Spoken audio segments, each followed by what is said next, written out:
In 2016, a new TV show hit the digital airwaves and needed a podcast dedicated to chronicling its adventures. An elite team has been assembled for this task. Unfortunately, the world's listeners have not heard of this wonder twin duo. And although they may not be known now, in the future they will be referred to as tomorrow's legends. Welcome, welcome, Legendaires. Here we are, Season 2, Episode 2, entitled The Justice Society of America.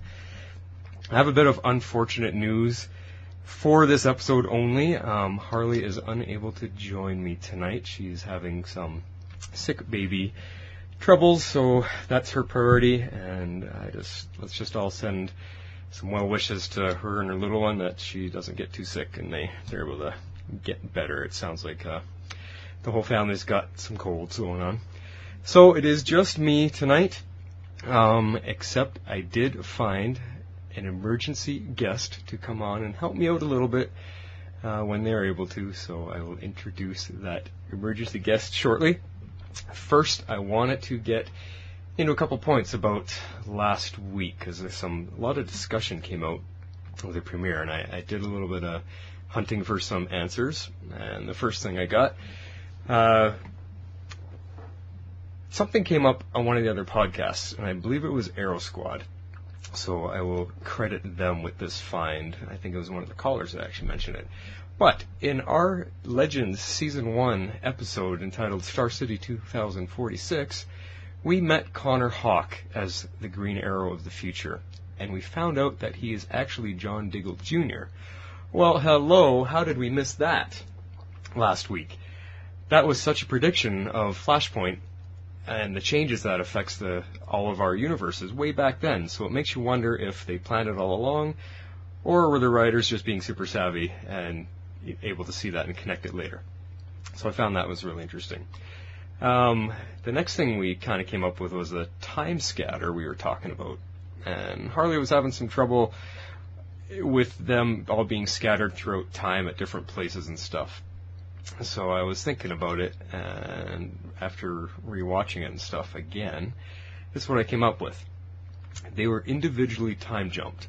They can't go to the exact same point in time. It's like a last-second survival emergency action, so it's very random, and a very random selection of time, kind of like rolling a dice. Which is why Heywood had to find clues throughout history to find where everyone was, hence the name Scatter. So think of the Wave Rider itself. It's a time travel ship. So when it time jumps, everything and everyone that's inside it goes with it to the same location. Whereas with the individual time jumps, unless they're all programmed to go to the same point in time, all the individual jumps will be different because they're going to their own times. That's what I figured out about that. I'd love to hear other people's theories if they have more to add to it. And then the last little thing I had was we were talking about all the titles and names, we were talking about all the city names and years that were scrolling really fast on the titles. And Harley had asked about Venice, whether Venice existed in the year 178. So I actually did some historical research, and I found out that it did indeed exist back then, because they were busy being caught up in battles with Rome way back when. So that actually lends some accuracy to the titles. Although I did not check them all to find out if it was historically referenced properly. But anyway, I thought that was interesting. So let's get on to today's show. This is going to run a little bit differently with Harley not being here, so it's probably going to end up being a little bit shorter. I'm just going to read through our notes, and I'll bring up some of the things that Harley had to say, and then, of course, add in my own. And our special guest emergency host is going to chime in when she feels like she has something exciting to say. And our emergency guest host is Miss Patty Spivot. Hello, Patty. Welcome aboard. Hi, everyone. Thank you so much for jumping in the rescue here. It was like literally last second to get you on here, because I was really struggling with, should I do a completely solo show? How exciting would that be for everyone? I don't know. So I totally appreciate you coming on board and just lending an extra voice so it's not just me talking. Well, I hope I can give a hand and contribute a little. It's quite a leap for me to send the occasional feedback in and suddenly being live on the airwaves. So hello everyone, and yeah, here we go. Well, let's just get you right over those nervous humps right away. We're going to start off with our general impressions of the show with a rating. So, did you come up with a rating and a quick recap of how you thought about this episode? Yeah, I did. I've never done a rating before, and I always find everybody so clever when they do them. So, I came up with 8.5 new and improved super serums. Well, that is pretty creative. Good job. Good job. I've got some big shoes to fill, so. But, no, I love the action through the whole episode. The beginning was really fun for me because I don't know these characters. I've never seen them before. I don't know who they are. I don't know what they do. So it was really, I had to watch it a couple times to just see what was going on and what everyone was actually doing. And I thought it was pretty cool. And then to see our team get their butts kicked was kind of surprising. So, just watching that all unfold. Through the whole episode, I really felt like the plot was thickening, if you will. What I mean by that is they seem to be laying down things for later, like things that are going to come back later in future episodes. I felt like they were just sort of preparing us and doing a little bit of foreshadowing, which I quite liked and I'm excited about. They call it a setup episode, if that's the feeling that you got. Yeah, that's how I was definitely feeling. So, and then the twist at the end, oh my gosh, that was just, my mind just sort of exploded with the whole, when Reverse Flash showed up, and I don't know, was that before, was that after, did that happen, there was just a lot of the time travel stuff made my head kind of explode a little. So I'm looking forward to hearing what you guys think and some of the theories that come out of that, because it's exciting, but I'm a little bit, I feel like I was a little spun around by that. So. Well, and I believe that's what the writers are trying to do, because they don't want to write a predictable show. They want everybody guessing, and I think that's the fun with Legends is it's a brand new show and it's not based on any actual hard comic book like the Flash and Arrow are. So with Legends, they can write whatever they want, and we pretty much just guess at what we think they're doing. So that's good. If it's not predictable, then I'd say they're doing their job. Yeah, it's good. So, Harley did give a rating. She does have her show notes here.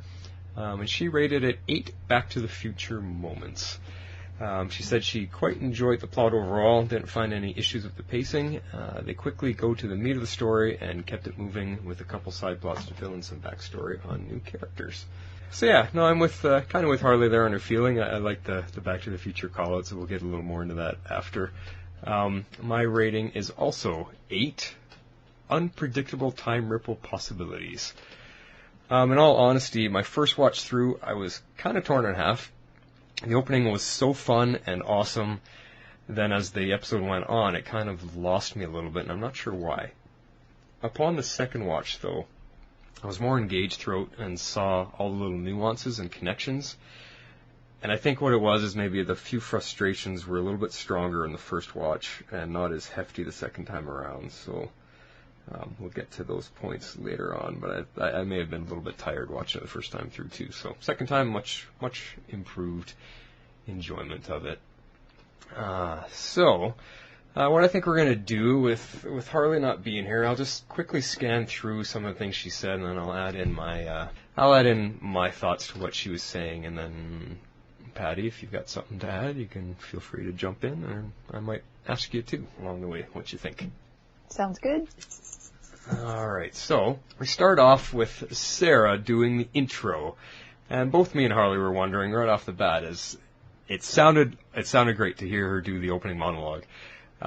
Now, is that something they're going to continue to do? Are they going to keep switching and allowing every character to get a chance at doing the monologue? Or is Sarah going to do it until we find Ripped, because she is now the acting captain? Which kind of makes sense, because last week Martin Stein did the intro and he got nominated as captain, and we find out in this halfway through this episode that Sarah takes over and now she gets to do the monologue. So that's what we were both wondering. I mean, that was my reaction exactly. I said, oh, they all get a turn, but then Sarah becomes the captain, and I thought, that was a big prelude to that. So we'll find out what happens there. Then we end up meeting the JSA, and our episode opens up with a fantastic action sequence. We get to see the JSA, most of them anyway, kind of use their powers and abilities and make our team look very inexperienced and not cohesive at all. Looking at Harley's notes here, I think she really enjoyed it. She was thinking that our team is more like a band of misfits just thrown together, where the JSA is coordinated and an actual team, which Ray even confirms later on. She thinks the JSA's powers are a little more mystical in nature, while the Legends are more teched out, the way she words it here, with the exception of Firestorm being the only one with kind of powers. She was thinking Dr. Midnight appears to be blind, like in the comics, so she's guessing that he uses echolocation, like Daredevil does, and is just highly skilled in martial arts. Yeah, that's what I was feeling too. I agreed that the JSA was more organized and definitely had the teamwork experience behind them. But Ray did not have his suit, so they were down one power player, and Rory didn't appear to have his flame gun either. But I also think that that's the point that the show is trying to bring to light, is that our team is not cohesive yet. But I want to break down this scene, because it was a very pivotal opening. And first off, it was pretty awesome. The music was pumping and edgy, and it was just cool the way it was filmed, the way the camera was free-flowing all the way through it. It looked like one very smooth, continuous scene. But I wanted to break it down and talk about each little character individually, because Patty, you yourself, you said you don't really know who anybody is and what they're capable of, so that's probably why you enjoyed it, because you got to see all of a sudden who these guys are and what they get to do. Yeah, it was pretty spectacular. Well, I think we can agree the coolest guy out of all of them, because I remember hearing your reactions. You were texting me your reactions as you were watching it when we saw Obsidian. First of all, Mick went to punch him and he just poofed into a cloud of smoke and then reappeared. And then he grabbed Mick by, I'm just calling it a dark rope. It was like a rope of smoke. And he grabbed him by the neck and just tossed him across the street, basically. Then he was ordered to darken the sky, and he shot his power up into the sky, and it just clouded everything over and made it dark as night. That was really cool. That was awesome. Absolutely. Yeah. So him I really liked. And then Vixen was also really cool. I mean, I already knew about Vixen from her guest spot on Arrow and her animated series. But for those of you that hadn't seen it, like you, Patty, you didn't know anything about her, she got to use her animal powers, which, I mean, she touches her amulet on her neck, and she can call forth the powers and abilities of any animal that she's come into contact with. So immediately she calls on, it looked like a gorilla, to get the strength, and she immediately went to toe-to-toe with Sarah and basically tossed her off the side, too, like a ragdoll. Yeah, I thought the pairings were actually really interesting too. Like Heatwave got taken out by Smoke Guy, right? It's kind of a parallel. And oh, yeah, good. Yeah, I don't know. Good point. Good point. And then we had Stargirl using her staff to take out Firestorm, which kind of surprised me because I thought Firestorm maybe in his nuclear form was pretty much invulnerable. I'd have to research that a little bit. I wasn't too sure how she was able to do that, other than her staff must be really powerful. So I thought that was really awesome, and the sounds that, she took a couple shots on Sarah, but the sound that the staff makes when she clubs someone with it, I thought it was pretty cool. They really made it sound like it hurts. But I wanted to look up a little bit about the staff and what the power was behind it, because obviously it's got something to it. So I went to the DC Wikia, and this is straight off the wiki. I'm just going to read it to you. It's called the Cosmic Staff, sometimes called the Cosmic Rod. It offers the wielder powers including rapid flight, levitation of objects, manipulation of energy, creation of defensive force fields, and offensive energy blasts of incredible power. Both powers can be used at once to protect the wielder from atmospheric damage in high-velocity flight. Another power of the rod was that it's capable of receiving mental commands from a distance, which became possible once the rod has attuned itself to the user over time, and at the present, the staff is attuned to its current holder, Stargirl. So I thought that was pretty cool. That made me even more excited about seeing what she can do with it, because obviously she took Firestorm out, she was whacking Nazis later on, and she took Sarah down with it with a couple shots. So it's a pretty powerful weapon. Then we had Dr. Midnight.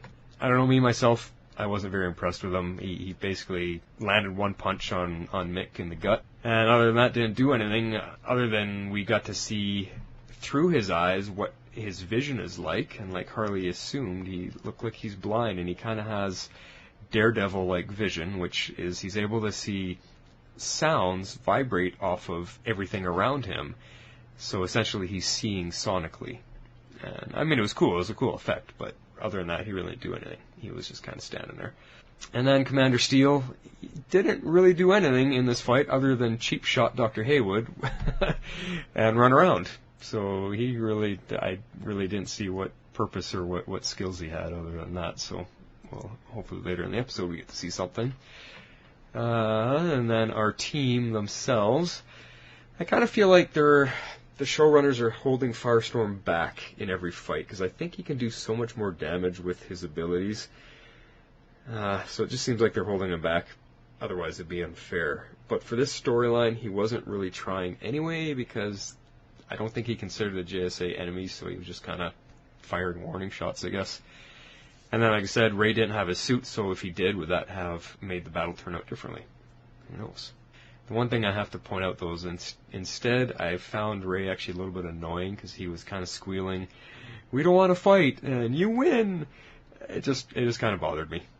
Did you notice that at all, Patty? Did you?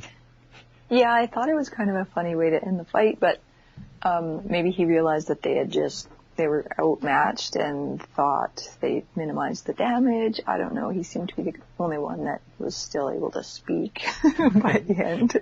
He was the only one standing still, yeah. Exactly. And maybe just because he didn't have his suit, and he was trying to be friends when they first were meeting. He was all excited and happy and smiley and, "Hey guys." Yeah, and then they tried to arrest him. Yeah, so maybe he just was trying to not be enemies and just cave and see what happened. Yeah. Yeah, I guess I just wish they had done a little bit differently. Just made him look kind of like a squealing little wimp. That's true. You win. And I think he kind of turtled too. He held his hands up and ducked. So. He did, and it was to Dr. Midnight too, which hadn't even done anything yet other than punch Mick once. So I was like, ah. Anyway, so after this amazing opening sequence, we end up in the JSA headquarters. And as Harley clearly points out here, the team's bickering as usual, trying to lay blame on each other. And Ray even points out later on in the Wave Rider that they can't even agree on who'll make dinner. So yeah, they're kind of a bickering team right now. And the JSA is almost mocking them, making a joke out of them. At the same time, trying to understand out who these people are and where they're from, because they don't know anything about them. In which we come to quickly learn that this is not Rex Tyler from the finale of Season 1. This is Rex Tyler of actual 1942, so he has not met our team yet, doesn't know who they are. And then, of course, a point. I wonder if this, Patty, had bothered you, because I know I think Harley kind of twinged a little bit at it, that when Sarah was trying to speak, Rex cuts her off and is like, "Excuse me, ma'am, I'm addressing the team leader. I'm not talking to you," kind of idea.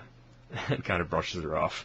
Yeah, I think that's maybe says a bit about the era too. You know, they're in the 40s, you know, and that's kind of maybe they're not used to strong kick butt women. Well, that's as much, exactly. But even though they have some on their team, but you know, there's definitely a hierarchy in the Justice Society, and maybe he assumed that was the case of these other guys too, and he picked the oldest person on the team to assume he was the captain. And yeah. Just a sign of the times, maybe, I don't know.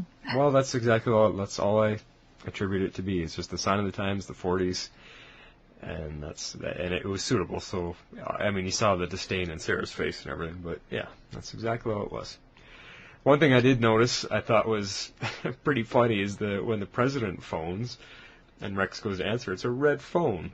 I know you might not pick up on that, Patty, but a lot of people who watch the old Batman and Robin TV show, they had a red phone, and I can't remember if it was a direct link to the commissioner or someone else. Anyway, just the fact that it was a red phone linking to someone important in the government, I thought was pretty funny. I actually do remember that. Oh, well, good. I do. And I had a little chuckle at the time, too. So. Well, there you go. And this I found extremely interesting and exciting because from this point we actually get a flashback to our season 1 finale when he crash landed his version of Wave Rider and we first met Rex Tyler. And what Harley is asking here, she's asking, is this meant to be a continuation from that scene in the finale? Because at first she thought it was shot differently, and then on the rewatch she's realizing it just picks up exactly where we left off. And then he vanishes. She thought he was a hologram at first, but then she saw Rip kind of raise his eyebrows and realized that he kind of knows what's going on. So for me, I was kind of, whoa, after everything we talked about, and them not showing us what happened at the finale, the way it ended, we got most of our answer to that. Rex does come to warn them, then he starts to vanish. So, is that a time loop? He was there from the first timeline, then Thawne goes back and kills him. So once this time ripple eventually catches up to where they are in the season 1 finale, then he vanishes? Whoa. Totally. Oh my gosh, did you hear my brain explode? Oh, of course, that's why he was glitching out, and that's what happens when things come, like when his dog tags reappeared, it was the same type of treatment. Ah. Yeah, see? Wow. Time ripple things. Boom. There we go. See, this is why podcasts are fun. This is why, because when you talk things out and everything starts to come together, or you hear other people's perspectives or thoughts or theories, and yeah, it brings a lot of things to light. So we go from that to Dr. Heywood talking to who we find out to be his grandfather, and he suddenly he tells him that you're my grandfather, and he proceeds to tell him when he's going to die and what happened to him and all the stories that his dad told him about and stuff. How does this not screw up the timeline? Because all the info about them from the future that he also told them about, doesn't that go against all the rules that Rip had enforced throughout the first season? Like when Snart went to see his abusive dad and try to call him that. I mean, that's what we kind of dealt with all throughout the first season, is don't do that. Don't give away the future. Don't tell him about anything. What do you think? Well, I don't think they ever listened to Rip. Like, they seem to just do this and do this and do this. And true.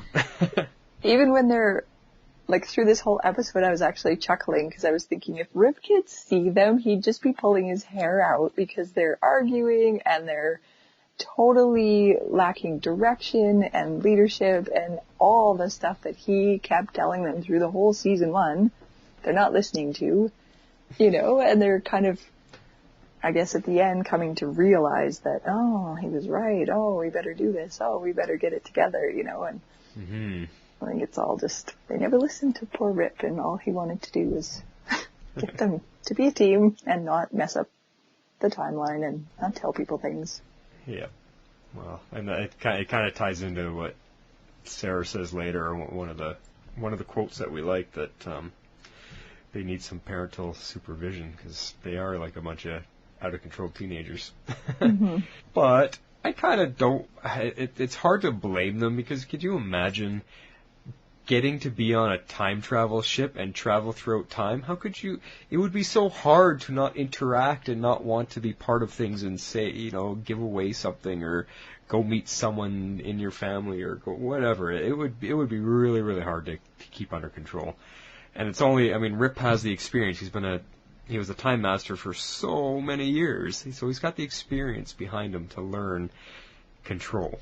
And our team doesn't. Our team's basically been doing it for less than a year. Yeah, they were just plucked out of 2016 and thrown in the time ship, and away they went. Yeah. They don't have the big picture as much as Rip, for sure. No, look at Snart and Rory in the beginning. They thought about, we can rob the past. Yeah. So. But then one little thing that we kind of skipped over, but Harley wanted to come back to this after, is we see a quick scene in Germany, actually in Paris, 1942, with the Germans. We see Eobard Thawne show up. Now, how exciting was that, again, to see the Red Lightning come in there? He deals with the Nazis, and again, we'll get to one of the things Eobard says. It was such a great line. But what Harley's wondering about is the super serum. Is that future tech from Thawne's original timeline, or is it just from 2016? So what I wanted to add to that is that if Thawne, I'm not sure where it's from, but whether Thawne created it in the future, or did he steal it from the future and brought it back with him? Because it definitely looks futuristic. It's not from the 1940s. It definitely looks somewhere from the future. So that's what I'm wondering about, is because Thawne's an intelligent guy. He's a scientist, and he figured out for himself how to get the Flash's powers by studying the Flash and all that. So he's a pretty genius level science guy himself. So I'm guessing he possibly could have created it. But on a side note, I absolutely love Matt Lesher, who's the actor playing Reverse Flash. His performance as Thawne is just very, I'm better than you, villainy cockiness, and I love it. It's just got such a creepy edge to it, which is it's amazing to say, because those of you who watched The Flash, we all loved Harrison Wells and Tom Cavanaugh's portrayal of Reverse Flash and how creepy cool he was. So very, very tough shoes for Matt Lesher to step into, but I think he's doing a great job, and he actually really kind of reminds me of the Eobard Thawne from the comics and the cartoons, so he's doing a good job. I know you're enjoying him, aren't you, Patty? You love seeing Reverse Flash pop up. He's so scary. Oh my gosh. Like, you just never know what he's going to do, and he always, like you say, he's a really good villain. Like, he just is going to do terrible things, you never know what, and you know it's going to just be bad. Yeah, when he showed up again, the exploding head, because it was just such a surprise to have him on this show, and there's just an unlimited amount of terrible things he can do. Well, yeah, because he brings so much, oh my god, what's he going to mess with now type of feeling. You just don't know. Because he doesn't care. He doesn't care, but everything he does is for his own purpose, for his own goals. Yeah. And he doesn't care who he hurts or what he damages in getting what he wants. So it makes him such a great villain. And a lot of the times, what we always hear people say is what makes a really good villain is that they themselves don't think they're a villain. What they're doing, they think they're doing is right and is good. And that's what he does. He's got that thought. He doesn't think he thinks he's doing good stuff, or he's making things better. So he's just fantastic. Love that guy. So now we move on, and the team decides they need a captain. Based on the JSA kind of just automatically assuming it's Dr. Stein, he gets elected. Harley kind of agrees with Jax on the reasoning as to why he assumed he'd be team captain, because they're in 1942. And I was kind of agreeing with her. As like we already said, for that time period, it's fitting that it would be Stein, because he looks like the older, wiser one, the older male of the group, so it just makes sense. Harley kind of felt it would be a disaster right from the beginning, because Stein can't make the hard choices, at least not without significant deliberation first. And I also added he's too much of a scientist. He's not a battle-hardened soldier. He needs to analyze and hypothesize. He's not a reactive type personality. He's a think back and decide later kind of personality. It's at that point we saw the dog tags disappear. And what Harley was wondering about is, why did the dog tags disappear and not Heywood himself? If Grandpa dies before he has a son, assuming, then wouldn't Heywood himself have disappeared? And again, here's another head-exploding moment, and I think it's those time ripples. Things take time to cement. So the first part of history being changed was that Grandpa didn't get shot, because he had said something about the tags deflected a bullet or shrapnel or something, that's why they had dents in them. So that part of history was changed already, because whatever happened in the war, that didn't happen, because they've already changed, just by them being there, they've already changed his path to where he goes. So that's why I think the tags disappear first, because whatever it was, shrapnel or bullets that hit them, no longer happened, and those dog tags were no longer passed down, yada yada yada, time ripple.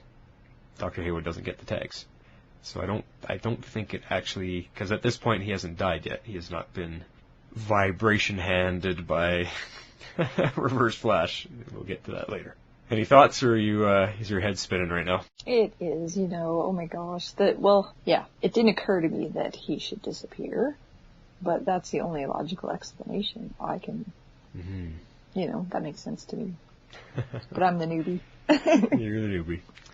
Fair enough, but it's actually interesting having you on here, because you're coming at these shows without any comic book history or knowledge. You only roughly know about these guys from some of the movies and stuff. So it's interesting to see how the show's storylines affect your perspectives and stuff. So it's kind of cool. Okay, so we end up in a nightclub in Paris, 1942. The JSA is planning to go in there to, I think, snatch up one of the Nazis, and I can't recall the guy's name. And the Legends team decides to go in and stop them because they have found out at this point that the JSA is not going to survive, so they need to get in there. And this is where Dr. Stein decides he wants to go undercover as Max Lorenz, Hitler's favorite singer, which was kind of cool because we get to see Stein do a little performance, which was kind of fun because here comes one of the Back to the Future nods, which was very, very cool. I think a lot of people picked up on that, with him being on stage there and telling the band players to just try and keep up. It was pretty funny. That was great. And then we hear Stein sing, and I was pretty sure that was Victor Garber, the actor, singing. It sure sounded like him, and if it was, good job on his part. Wow, the guy had a voice. Yeah, it was beautiful. I know you were very personally kind of touched by that scene. Yeah, I had to pause the episode because my grandpa used to sing that song, and it just came back to me, these memories, and I had this little moment about it. So completely unrelated to the episode or anything going on, but I've always had a special place in my heart for that song. So it was kind of a nice little. Well, I had a little tear actually because it just made me remember him. So. Oh, but that's good though. It's nice when a show can pull on a few heartstrings that draws you in and connects you to things. I mean, you know me, I'm a bit of a movie TV softie myself. I kind of tear up at a lot of things, so I like to see that something connected to you. And well, that definitely did. Although I only had a moment to compose myself, and then the action blew up again. So yeah, the big bar, basically a bar fight, 1942. Yeah. Again, though, we see Jax is pointing some things out to Stein that he's not able to make the tough choices. And I just feel Jax is being honest and wise. And I actually really like seeing this side of Jax because we have to remember that they're psychically linked. So Jax is feeling what Stein is going through. And who better to be a voice of wisdom and a moral support than Jax? So it's just Stein's not listening to him at this point yet. Yeah. I didn't think he was super supportive, though. He was basically yelling at him. Well, tough love, right? Well, yeah. Could have just said, hey, let's take a moment and think this through. I can help you. But no, he's like totally yelling at him instead. So I actually had an opposite reaction to that scene. Oh. One thing I got excited about, though, was the translator pills. Yay! Yeah, that was cool. I'm glad they brought them back because we only saw them once or twice in the first season, and I love that they brought them back because here we are landing in 1940s Paris. So you got French people and you've got Germans around, so you got people speaking German. Well, you can't expect all of our actors to pick up accents for an episode or anything like that. So I love the translator pills because it completely circumvents any nitpicking about accents at all. I love it. Great job, writers, to bring that in. It's like in Star Trek, the Universal Translator. It's awesome. It was so smart to have that in, and now nobody can nitpick about people being able to speak or understand or whatnot. It's awesome. I think they should have those in real life, personally. That would be cool. That would be cool. Maybe someday. Maybe. So let's move on to something little. I just found something a little funny. Did you notice when that Nazi commander was confronting Stein about not being tall enough to be that singer? Suddenly Sarah just stoops a lot lower. I didn't. To make herself look shorter. I thought that was just funny to me, and it was those little nuances that is what making this show so fun. Yeah. And if you go back and watch it, he's just as the Nazi is confronting him, Sarah she just drops down about a foot to make Stein look taller beside her, and it was funny. That's funny. And he didn't miss a beat in saying, oh, it's my voice that stands so tall, He didn't even miss a beat. I would have not known what to say, but... You would have been nervous. They were a good team in that moment, see? They were. Moments. They were. Then we come to the actual fight. The fight breaks out, and Harley and me were both surprised that it was Ray that threw the first punch. And I kind of liked it. He was kind of just tossing everything to the wind with a shrug because he got caught by the Nazi guy and not wanting to hail Hitler. And he knew he was kind of stuck in a spot there he wasn't going to get out of, so he was just like, to hell with it, and he threw the first punch. Which I thought was pretty funny. Alright, so next we find out that Dr. Heywood is a hemophiliac. He has trouble with his blood clotting and trouble healing and all that, so that's kind of problematic if he wants to be a superhero. Which kind of starts to lead into, kind of gives you an inkling of the idea of what's going to happen, and he's going to need something before he turns into Citizen Steel, obviously. Alright, we're going to jump ahead a little bit here, just to kind of shorten our show up a little bit here. We are at the convoy attack, and it seems like everything was planned out. Dr. Stein kind of took the lead, even though there's a bit of disagreement with Rex and Sarah, but we come to the attacking the convoy to get the amulet. And it wasn't a bad fight scene. I mean, it was pretty cool. There, like I said, we saw Stargirl whacking Nazis with her cosmic staff, and Commander Steel running around and, shooting guns or whatever. Again, Dr. Midnight wasn't really doing anything. He didn't even look like he had a weapon. He was just hiding in the bush with everybody, or watching everybody. So I'm not too sure about that guy. But then we see our first instance when Ray and Vixen go after the Nazi commander, and he injects himself with the serum, and he becomes a super Nazi, basically. What else are we going to call him? This is when, I think originally my first time through, I got extremely disappointed and upset. The CGI computer graphics for this super Nazi was horrible. I mean, it was bad. It looked like 90s style graphics. I don't know if that really bothered you, Patty. I just thought it was bad. I mean, this show, it was not on par with what the show is capable of. You think back to season 1 when Ray reversed his technology and he became giant-sized and we saw him fighting that giant robot. I mean, those effects were spectacular. They did not compare at all with this super Nazi. I also wondered why he had so many doses of it when Reverse Flash only gave him one little thing. But the CGI. See, and this is where I think Harley's maybe wearing off on me a little with the hand waviness. We can't have a podcast without saying hand wavy. So I was really kind of focusing on the moment and the whole battle and, people getting away, and so I tried not to look too closely. But did you notice it though? Did it look noticeably I noticed. weak? Yeah, Okay. Yeah. But you're right. I mean, there was a lot going on, so I had to swallow that pill myself and just be like, okay, what are they going to do with him? He just didn't even look right. He looked, he got big, very incredible Hulk-like big, but he just looked disproportionate too. His shoulders and his arms looked the wrong size. It just looked off, so I don't know. Yeah, and some of the parts too where he was running and chasing them, sometimes he was really fast and sometimes he was not, and he threw them but didn't really hurt anyone. I was confused as to why, what's his deal. Yeah. So. Well, and we saw him a couple times, so yeah, I know what you mean. There was a couple scenes when his legs were moving a lot faster than he seemed to be covering ground, or vice versa. He was covering a lot of ground very fast, and his legs weren't really keeping up. So yeah, it was just bad. I think they definitely have to take a look at that and know they. I mean, maybe it's budget. I have no idea. But anyway, there was also a point I wanted to make about them the Legends bringing the JSA onto the Wave Rider. Again, doesn't that affect them at all in the past and the timeline? I mean, for the JSA to know about that kind of technology, to know about that kind of future, doesn't that affect where the JSA goes from there? We're in 1942. Now they have all this information about the future and they've witnessed all this technology. That's got to affect them somehow. They didn't seem super impressed, though.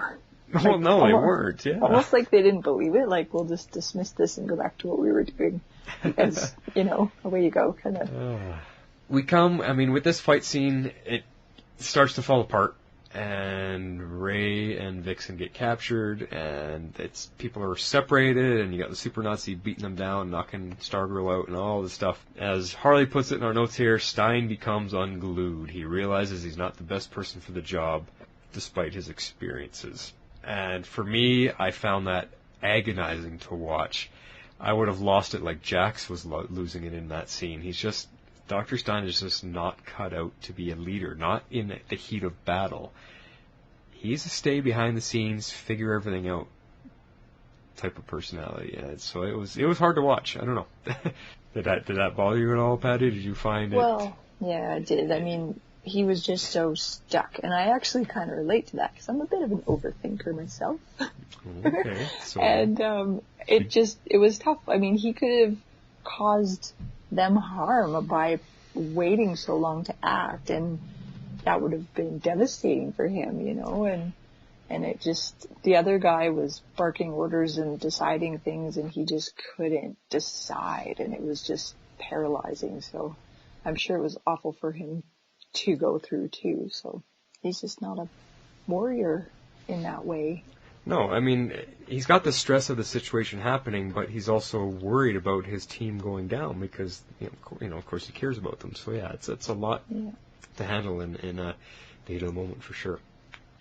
I mean, this leads to other things like Sarah and Rex aren't agreeing, and that's not helping Stein's decision-making process either.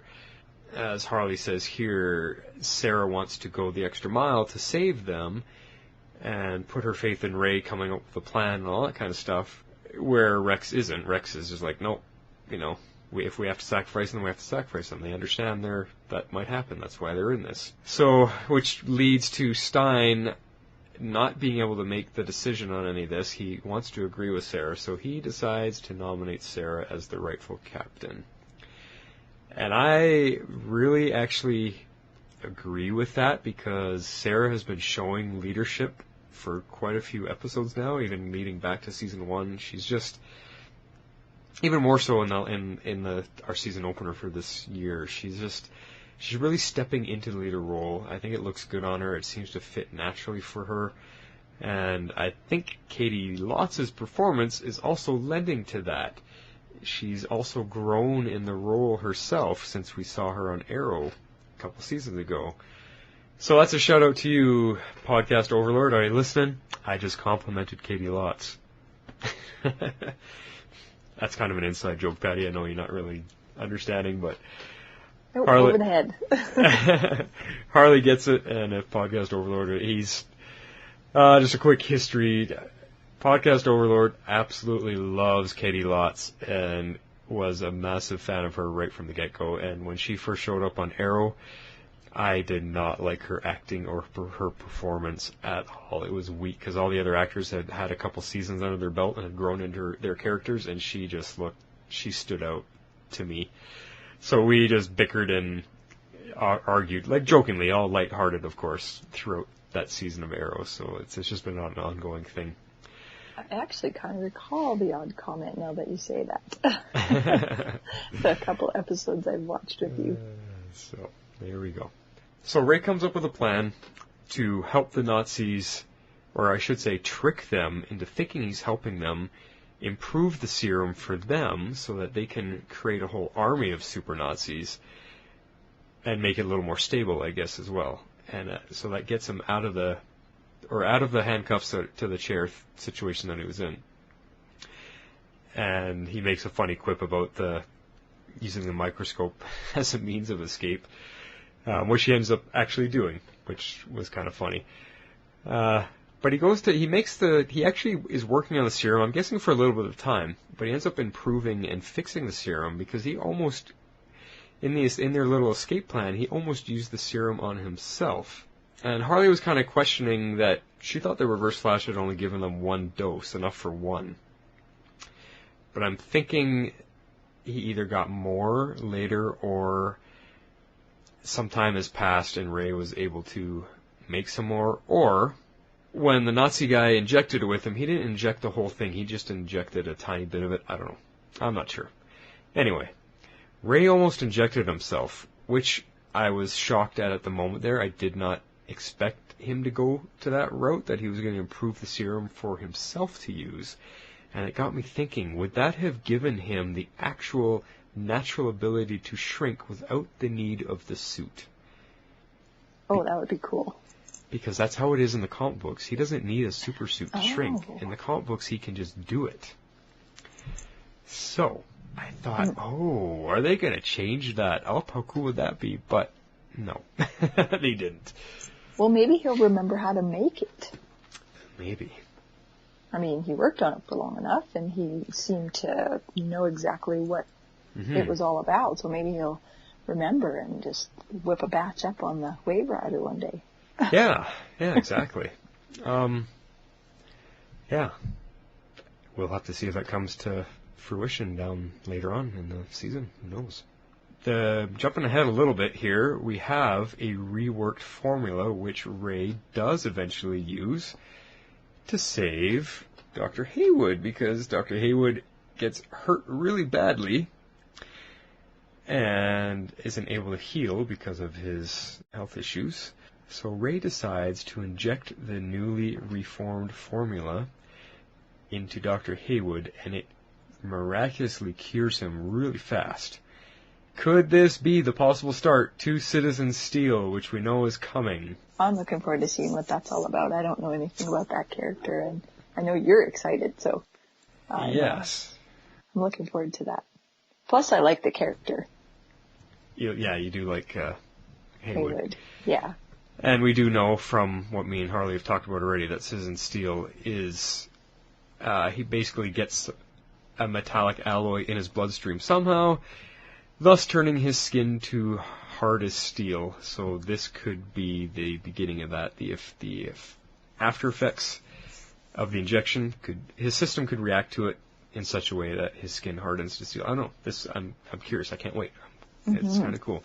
What I also liked about this scene, though, is that it gives us a more of a closer version of Ray acting like the comic version of the Atom, because in the comics, Atom is very smart and sciencey like.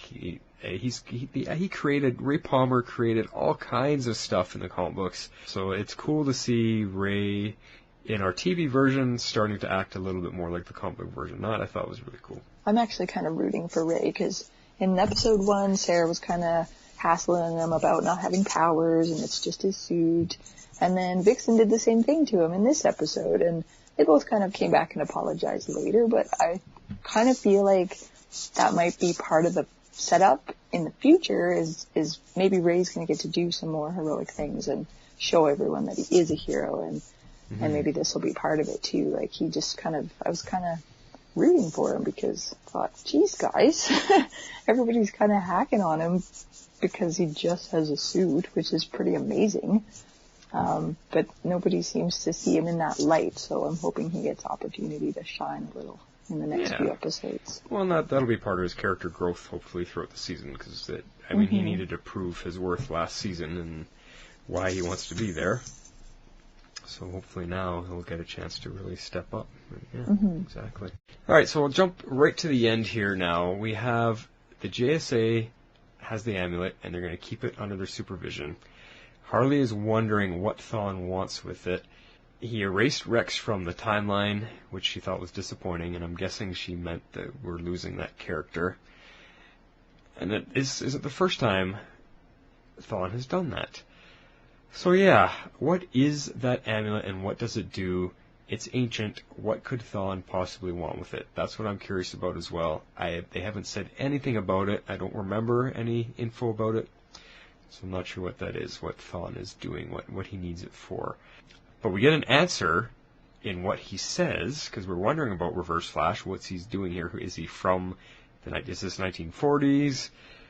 Far future Reverse Flash? 2016 Reverse Flash? We're not sure. What we do find out is that he is from the future. He said he and Rex have met several times over the years, and in their last meeting, Rex discovered his plans and then flew the Wave Rider through time to warn the Legends. So Thawne, once again, is messing things up throughout the timeline. Where are those time wraiths when you need one? Oh, I don't like those things. Because I tell you, he is running around messing things up, and we don't know what he's doing. We don't know where he's coming from. Yeah, boy oh boy. Alright, well, that about wraps it up for us. We've gone through all of our notes. Bit of a shorter show this time, but that's okay. We're going to come to one of our featured sections. Actually, we did not come up with a nitpick of the week this week. I don't know if Harley just forgot. I don't have one on here. I think I had a few little ones throughout the episode, so just to cut down on some time, we're going to skip nitpick of the week this week. Form of water. So we're going to jump right into everyone's favorite quote of the week. Shape out an eagle! Everyone's favorite. Including yours. Absolutely.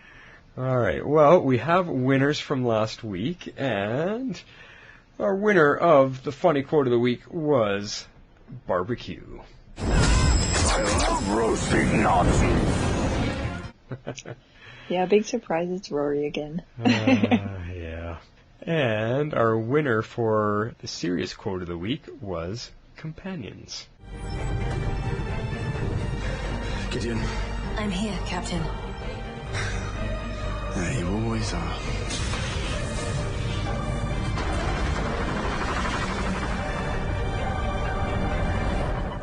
Yeah, that was a nice one. That's it was nice because they're going to be apart now for a while, and they just had to have a moment. All right, Patty, so I'm going to give you the honors of reading our funny quotes of the week. Usually that's Harley, and I do the serious ones. So to kick off lucky lucky. So tell us, what's our first funny quote? Okay, so the first one is sunken hobby. We could help you out with that. Fighting Nazis is kind of our thing. Yeah. Last time we tried, we ended up at the bottom of the Atlantic Ocean. Ended up at the bottom of the ocean. Yeah. All right, and what's number 2? Number 2 is chaperone. Martin's right. With Rip gone, we could use some adult supervision. Congratulations, Captain. I like that one too, that's funny. Yeah. All right, and quote number 3 is... The bicker bunch. What's important now is for all of us to stop arguing. Does your team ever stop arguing? Fair point. So suitable. You know, I love our titles. I hope everyone remembers from last season, we try to get very creative with the titles. If you listen to the title, it relates exactly to what the quote is about. You guys do such a good job with these. All right, and our last quote of the week for funny ones is... Linked. I can practically feel you going crazy inside my head. Fine. Jefferson, I'm trying to determine the best course of action. I wouldn't believe that even if we didn't have a psychic connection, which, hold on, we do. All right, now that goes into our serious quotes of the week. Serious quotes of the week. We have 4. What is the first one? First one is Mr. Tardy.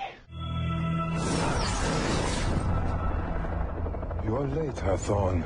You'll find that I have an entirely different concept of time than most. Yeah, how dare you question Thawne?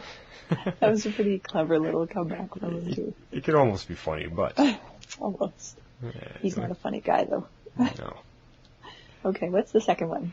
Second quote is grandfather figure. I do what I do so that others don't have to. So you wouldn't have to. My whole life, people have been trying to shield me from the world, your son included. Meanwhile, all I ever wanted to be was a soldier like you. It's a parent's job to protect their child. But it's a child's obligation to themselves to live their own life.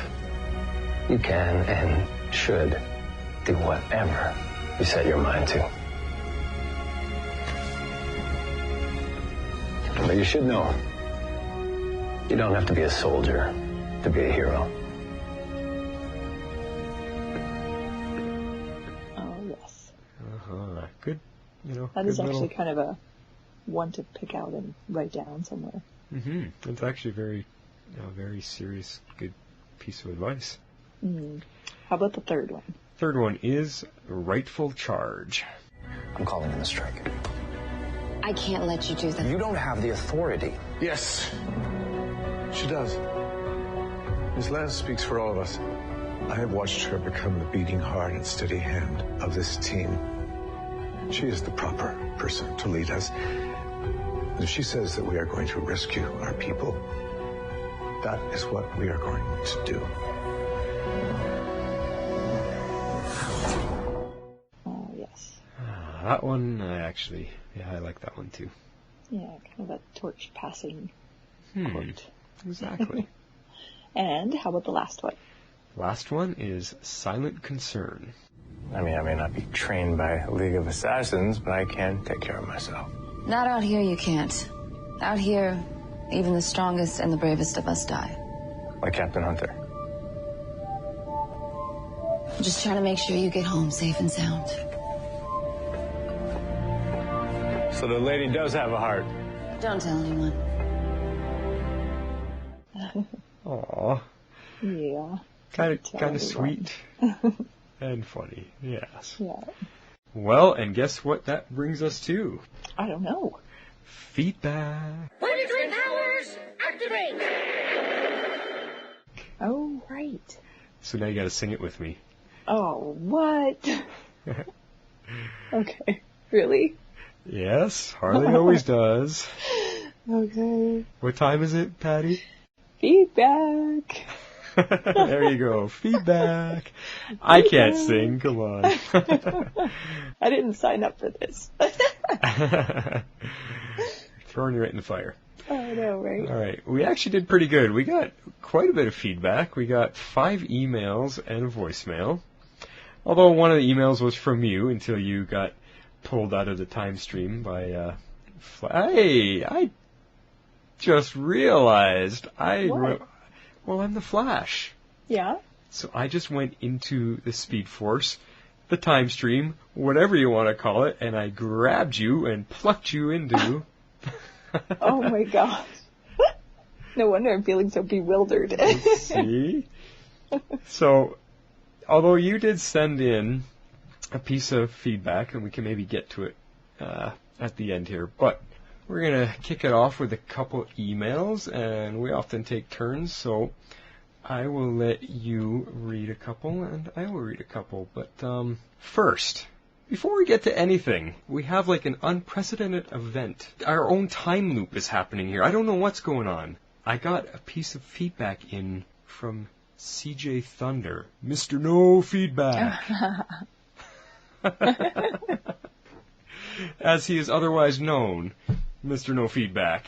So let's kick off the show to honor this historic point of time, this historic piece of history in the making. CJ Thunder sent us an email, and here it is. I liked this episode, and I would probably give it a 7 out of 10. There were some good and some WTF moments. I actually almost said those words. Good moments. Number 1, Stein singing. What can't Stein do? See my bad moments.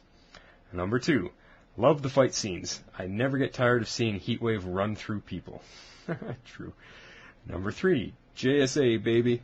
Speaking of this, it seems Rex Tyler in the future was wiped out by Flashpoint, or was it wiped out by Eobard when he fixed Flashpoint? Yeah. That is the question indeed. Which version of Eobard is it, and when did he do it? His WTF moments. Number 1, I seriously thought Stein would have been a better leader. He seriously failed.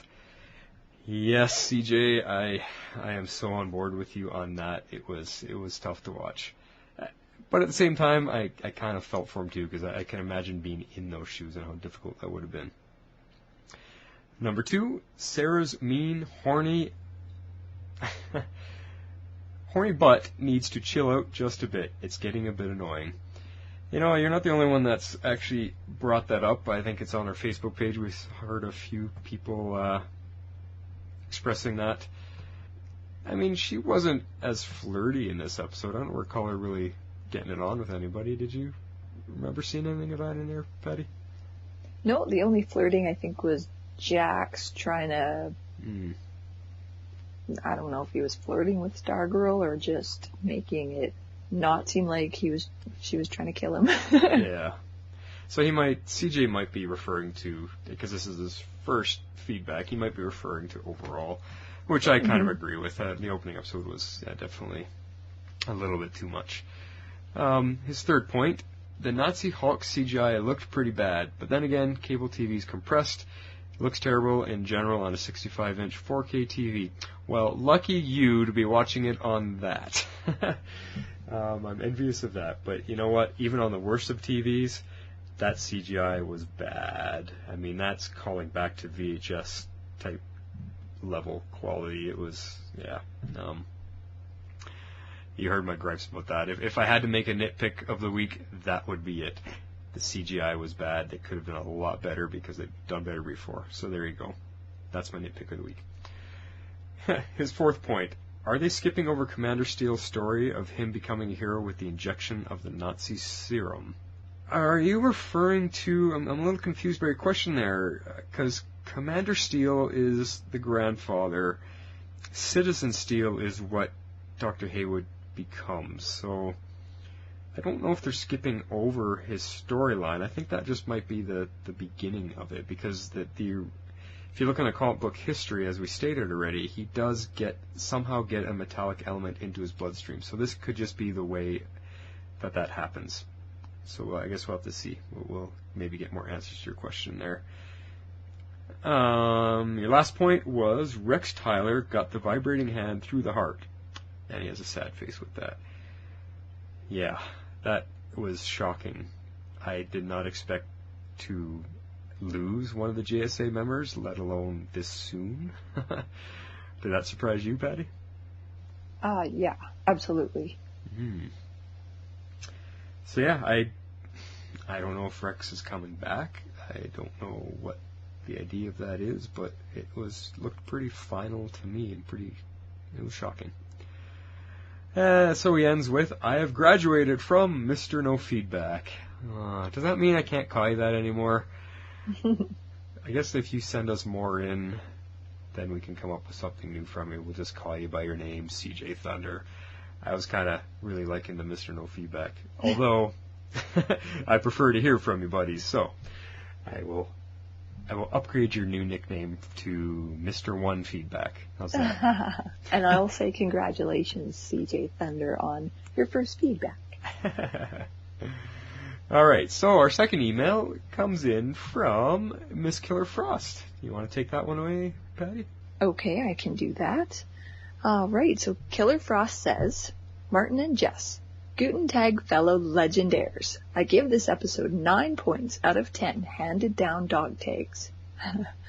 My biggest complaints stem from having way too many characters. There was too much going on, especially in some of the brawls. They were too confusing. However, watching the episode a second time definitely helped. I also wanted to get to know the JSA characters better, even if they were a bunch of jerk guys in the beginning. There just wasn't time.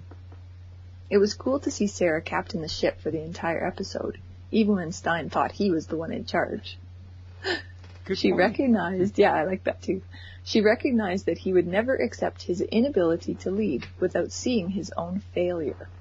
Her interactions with Nate were also great, trying all the different ways to convince him that the Wave Rider was not the place to be. Some random thoughts. Really? Another romance for Ray? I really hope I read that wrong. Me too. Well, I'll interject. On my second watch, I didn't see it as a romance at all, actually. I just saw that as two... She didn't like them and want anything to do with them, and she didn't think he was a hero at all. And so I think she was just kind of making up for that and giving him a bit of praise. I don't think there was a romantic angle to that. Continue. Okay. The funniest moments include Sarah making herself shorter to make Stein look taller. You got that one too. Every time I hear one of the podcasts or some of the feedback, I'm always amazed at how observant you guys are and all the little tiny things that you guys see. It's awesome. It is cool. The other funny moment she mentions says that every time Jax flirted with Stargirl, now that's a romance I could get behind. Okay, yeah, why not, I guess. Yeah. I'm a little bit done with romances on the show right now. I'd like to have at least half a season with no romance before they... Oh, yeah, I agree. And Stargirl wasn't that nice. I didn't think she was kind of attitudey, so I don't know if that would go very far with Jax. But her next point says, I really, really, really like Nate.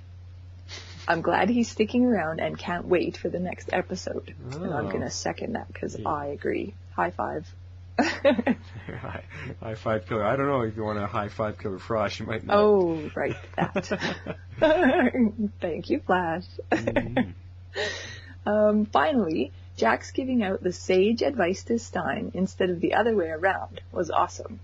Even better, Stein listened to him in the end. Yeah, really, very true. Until next time, Killer Frost. And then she puts in brackets, I forgot I had a superhero name. Is Forgetful Jones more appropriate? Well, you and like CJ Thunder, I won't change your name just yet. You can still keep the Killer Frost for now. I just wanted to go back to your beginning point there. I kind of agreed with you. I was hoping to see the JSA a little bit more, flesh them out a little bit longer. So, because it did seem like they got rid of them awfully fast. So hopefully they come back. This isn't just a two and done story arc with them. We'll see if they come back. I haven't looked ahead at any more news or any IMDb tidbits to see if these actors are back on the show. So I don't know. We'll find out. But thank you, Killer Frost, for sending in very excellent feedback. Next we got Mr. Sidekick Denny, and he says, this week, hello Wonder Twins. Not sure about you guys, but I thought the face-off between the JSA and our Legends was pretty cool. Disappointing that our Legends were no match for them, but definitely shows that they still have a lot of work on in terms of teamwork, even with the 6 months they spent together. Martin Stein and his musical talents shocked everyone, including me. Who would have thought he was such a great singer? Yeah, I didn't know either if the actor Victor Garber could sing that. It was pretty cool. I thought the CGI for the Hulk King Krieger, that's his name. Thank you. See, that's why you're my sidekick. You provide me with the info I can't remember. That was cool. Hey, Denny. Krieger. Quality of the CGI just didn't seem like what we should expect from the show. Yep, definitely. That'll be my nitpick. So I'm glad. I think everybody felt the same on that. The modified serum that Ray gave Nate is probably where we'll see the start of a new superhero, perhaps even in the coming weeks. I believe you are absolutely correct on that one, Denny. The scenes with Ray and Vixen makes me think that we'll be seeing a lot more going on between them. Okay, see, that's two of you now that thinks there's a romance going on. I didn't see it. So I could be wrong. Maybe I'll be the one sticking my foot in my mouth, but I don't know. I'm hoping that the show realized nobody liked Ray getting into a romantic relationship, and they're not going to do it again. We'll see. Otherwise, we're going to have him being just as promiscuous as Sarah. So he finishes off. Seeing Reverse Flash taking part in altering the past makes me more and more curious as to what he and Dark have planned, especially with that amulet. The Reverse Flash should know the consequences that come with time traveling. Altering the past by killing Rex Tyler? I wonder why that would have even been necessary. Would he have revealed some important information to our Legends in the future if he wasn't killed? Guess we'll just have to find out. From Denny. Yeah, good questions, Denny. Not sure why. Well, I mean, Reverse Flash did say the last time we met you found out what my plans were, so I think that's why he came back in time to kill him, is so he no longer will find out. That's my guess as to why, but we'll see. Anyway, thanks for sending in your feedback. Excellent as always, Sidekick Denny. Okay, from there, we're going to jump into a voicemail. We've got a very special treat. This voicemail comes in from Podcast Overlord himself. Hey, Jess and Martin and all the listeners. This is Podcast Overlord here. I wanted to give you some quick thoughts on the first couple of episodes, really, of the season for Legends. I am really digging it, I got to say. Anybody who listened to me make some comments about Season 1, kind of up and down for myself, very honestly, but I kept feeling like there really was a core of a really fun show, and fun was the word that really stuck with me. So when the trailers came out this summer, I thought, okay, they're going to embrace what they realize is the core of what can make this show really special, and I really think they've done that so far this season. Lots of great action, some great lines. We're not getting too plot-heavy, just enough to keep it interesting. The thing I always say, being someone who watches lots and lots of genre shows, is rather than trying to be everything to everyone, just do what you do best, and that can make your show very successful. So I think they are doing it so far. Certainly in the second episode, as you all know very well, being the big Katie Lotz fan. I love that they had her do the voiceover for this episode. I hope they keep rotating it. That's going to be cool. And also with her now kind of assigned as the team lead, I think that could make for some fun stuff as well. So appreciate the time put in on the podcasts. Hope you all take care. Oh, Overlord, I so thought of you the moment Sarah came on as not only doing the opening monologue, but when they announced her, or I should say when Stein handed the reins over to her to be the captain. I thought of you, and I imagined you jumping up and down in your seat, slapping the armchair of the couch and whooping it up. I don't know, whatever way you celebrate excitement. I pictured, because I just knew he's got to be loving this. And I had actually wondered if you were going to send some type of mockery my way and finger wagging at me that I should have known better.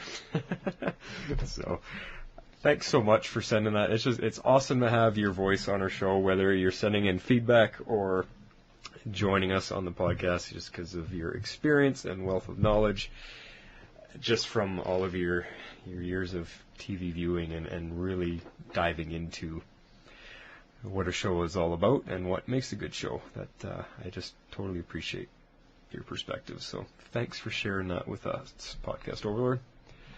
She is going to be a great captain, I think. The other point I actually wanted to say before I say goodbye to him there is that I like his perspective on Legends is of it just being a fun show and try not to think too deeply. That is what me and Harley kicked off this season with, and a lot of it comes from the Overlord too, because of a lot of our discussions with him behind the scenes, and it just makes sense. You try to take Legends too seriously, and you're not going to enjoy it, because it's just impossible to be serious about the show and expect them to be correct on every sciencey thing and the time travel aspects. You just can't. You're not going to enjoy it, and if you try to do that with this show, you're going to be disappointed, and you're going to be disgruntled and not want to watch anymore. And we want everyone to keep watching, because we want you guys to keep coming to us and talking to us about it. So yeah, anyway, thanks again, Overlord. Moving on, we've got one last email here, and you can take this away if you want. It's from Kelly, the Master Wordsmith. Awesome. Okay, so Kelly says, just a few thoughts from tonight's episode. The JSA, besides making us geek out about them, I believe it's to make the team gel this season. I agree with that. Mm-hmm. That was part of the feedback that I had sent in, just that they saw what they maybe could be as a more regimented, more cohesive unit, and they were looking at the JSA and realizing that they had work to do, and they really needed to get it together to become better and realize their potential. So, well, yeah, exactly. I totally agree with you and with Kelly here. It's the Legends team has to have their eyes open and acknowledge where they need the most work, and that could very well be what the JSA is going to provide for them, is just by example, showing what they could be. So yeah. Her next point says, I think the Wave Runner should have a beam me up technology. And then she puts the hashtag live long and prosper. That would be super cool, actually. It might be a little easier for them, yeah. It'd be very handy. So then, would it have beam you into another time zone technology too? That could go in so many places. Oh boy. Well, I mean, the time scatter did essentially beam the people away to another time thing. So, maybe it but does. I'm thinking her angle maybe is that if they had beam me up technology, then the Wave Rider would no longer have to land in a populated area for everybody to witness. Or in a situation like when Vixen and Ray got beaten by the Krieger, they could have just beamed them out of the danger zone. That's true. Good point. I bet you Martin would have done a good job of beaming people. You can do that quickly without thinking. Probably. Okay, so her next point. Oh, okay. Boom! Drop the mic. Sarah Lance is captain of the ship. Finally. I think last season I said she'd be captain of the ship, and she's captain of the ship. Go girl power. See you in the funny pages, Kelly, a.k.a. Master Wordsmith. I think she's very supportive of Sarah being captain. I think she's going to be a great captain. I think so too. I think she's, like we said during the notes, she's showing all the right qualities to be a leader. Well, even a few episodes ago too, where Rip was showing her how to drive and she was a natural and he, was sort of grooming her in that direction. True. Anyways, even before he realized he would be leaving, I think. Mm-hmm. Yeah, no, that's true. Well, I want to say thank you again to everybody for sending in feedback. That was a nice hefty chunk. I love it. Harley, I know, appreciates it. And I know she wishes she could be here to respond personally to all of that. And it's sad she couldn't be here for Podcast Overlord's voice, but I know she's listening. As soon as I release this, she'll be quite happy to hear that as well. So, if you want to join in the discussion, like everybody else just did, you can submit feedback via email to cybercastfan@gmail.com. That's cybercastfan@gmail.com. Thanks to Harley, I'm now spelling that out for everybody. Please submit all feedback by usual 8 p.m. Eastern on Fridays following the show on Thursday. You can also join the Facebook group at facebook.com/group/Tomorrow's Legends, all one word. And you can also follow us on Twitter at Cybercast. All these details and more can be found on our website, tomorrowslegends.libsyn.com, and Libsyn is Libsyn. You can also subscribe to iTunes, download episodes from our website, leave comments there if you like.